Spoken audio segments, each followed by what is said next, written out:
Welcome, everybody, back to the Nuggets of Gold podcast and YouTube channel. So the 49ers are going to be playing the Tennessee Titans tomorrow night. I'm recording this on Wednesday. Injury report just came out. No Elijah Mitchell, no Dre Greenlaw, no Mo Hurst for the Niners.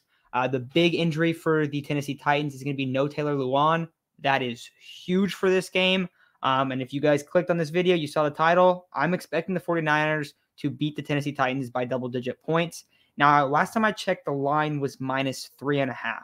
Now, I'm waiting until right before the game to make any bets on the NFL right now because of COVID. However, this is a line that I would absolutely attack. The 49ers should demolish the Tennessee Titans. This offense of the Titans has been struggling a ton. Now you look at an injured offensive line on the left side. No Roger Saffold, no Taylor Lewan.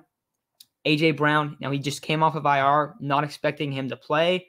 Julio Jones, I think, is playing in this game. However, he's left multiple games this year. And as a Julio Jones fantasy owner, the hamstring injury has completely depleted his season. So you look at this offense, Ryan Tannehill has not been good this year. This has been his worst season in Tennessee. He's really struggled. And without Derrick Henry, I mean, we're seeing this Titans offense really collapse. On the other side, the 49ers, where do they really struggle at defending? Oh, they struggle defending downfield. Well, luckily for them, this Titans team is not good at that. They're not good at pushing the ball downfield. Ryan Tannehill and this offense has really struggled to do so. I expect Nick Bosa, Arden Key, maybe some more Samson Ebukam. We saw him a little bit last week. Jordan Willis. I expect these guys to have a field day. I think Bosa might come out of this game with 2 sacks. As we saw recently, he is trying to push 20 sacks this year. He's trying to break the 49ers record. He is at 15 right now, 3 games left. So he's going to need a couple monster games. This could potentially be that night. This could be Thursday Night Football could be a night where we just see Bosa go crazy.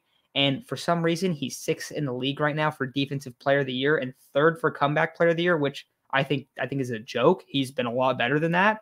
I think he should be top 3 in terms of Defensive Player of the Year at least. And then in Comeback Player of the Year, he should be leading that award race right now. Maybe this is a night you go on prime time, you dominate. Maybe we see him do that. But over the last 6 weeks, Bosa has had 8 sacks and been an animal. So I'm expecting Nick Bosa, this 49ers front 7, really to play really well and really dominate this game. Azeez Al-Shaair is also expected to be back. He is questionable, but is leaning like he's going to play. So if he's back, you got Fred Warner coming off of one of his best games of the year. Big question mark is cornerback too. I guess both cornerbacks because you have Norman out there. You got Norman, Ambry Thomas. Those are the big questions. But it's not like the Titans are out here pushing a wide receiving core that's been really good this year. No, they're not. I mean, Chester Rogers is one of their starters right now.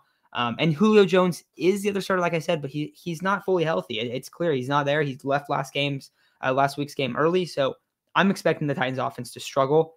I don't think they've put up 3 touchdowns in like 6 weeks. It's something ridiculous like that. Last week, they didn't put up many points against the Steelers. They had 3 turnovers at the end of the game. They struggled. This is a team that is not playing well, and while they might have a better record than the Niners, they are by no means a better team right now than the 49ers. So the 49ers should go in here, and they should take care of business. Now, the one caveat I'll say is it's Thursday Night Football. Weird stuff happens all the time on Thursday Night Football. Big thing that I will say before I move on to the other side of the ball, for both teams, the only thing not the only thing, I want to see a 49ers win, but one of the big things I want to see is I do not want to see any injuries. We've seen that there are a ton of injuries on Thursday Night Football. Either both teams that are going to be, hopefully both teams will be in the playoff mix. Don't want to see anybody go down. Don't want to see anyone have a soft tissue injury on Thursday Night Football because that seems to happen so commonly. But defensively for the Titans, they're really thin at corner. Now it does seem that Jack Rabbit, Janoris Jenkins, he's going to be playing, but he's been kind of questionable. Elijah Molden, who has been the nickel corner for a lot of the year, is out.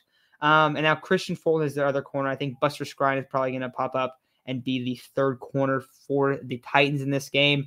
Kevin Byard, monster. Jeffrey Simmons, monster. Bud Dupree, I don't know how great he's been this year, but he was really good last year. Pretty big signing. Harold Landry, great player. Danico Autry, Zach Cunningham. Like, they have a really, really good front 7. Unfortunately for them, this is a matchup where the 49ers, offensive line and also tight end, fullback, run game, all of it is so physical, and they're not necessarily trying to just kill you in terms of yards per carry. They're trying to just slowly just eat away the clock and we've seen them have a ton of success when they do that. If they can get over 30 carries in this game, this should be a blowout. If they can run the ball over 4 yards per carry, it should be a blowout. Now, the Titans they're a very physical team. They're a good defense when it comes to the front seven. The big question, though, is can the Titans secondary, can they hang on early on in this game? Because if they can't, then the 49ers will impose their will with their rushing attack. Not going to be amazing. This is one that's tough. It's not going to look like the Falcons game running the football. However, the 49ers should still be able to run the football somewhat well. If they can move the ball downfield with George Kittle, Brandon Ayuk, Deebo Samuel, they can do that early on against this lackluster secondary. They should be able to put up 20 plus, and I'm not expecting the Titans to put up many points. So I think this is a game where the Niners can come in here. I'm expecting I'll say 24-10. That would be my score prediction. I think the Titans are going to really, really struggle to move the football. If Derrick Henry was here, if A.J. Brown was here, like, it's a different story. It is. If some of these injuries on defense aren't there, if Taylor Lewan's healthy, it could look different. But this Titans team, I think this might be the worst game for them in terms of health this season. So really tough spot for them. They got to get healthy before the playoffs. So any Titans fans listening, I do like your team. I'm a huge Derrick Henry fan. But it's just like you guys are depleted right now, unfortunately. So I do think the Niners are going to take care of business, have them winning by 2 touchdowns, 24-10. That's going to be my prediction. And then I will be here after the game. I'll do a post-game recap kind of reaction to this game. So hopefully we see a 49ers win tomorrow. And also hopefully we see health from both sides. Don't want to see any injuries on what, in a lot of Thursday Night Football games have just been really, really rough on the injury front. But that's going to do it for today's episode. So thank you all for listening. And hopefully I'm back Thursday talking about a 49ers victory.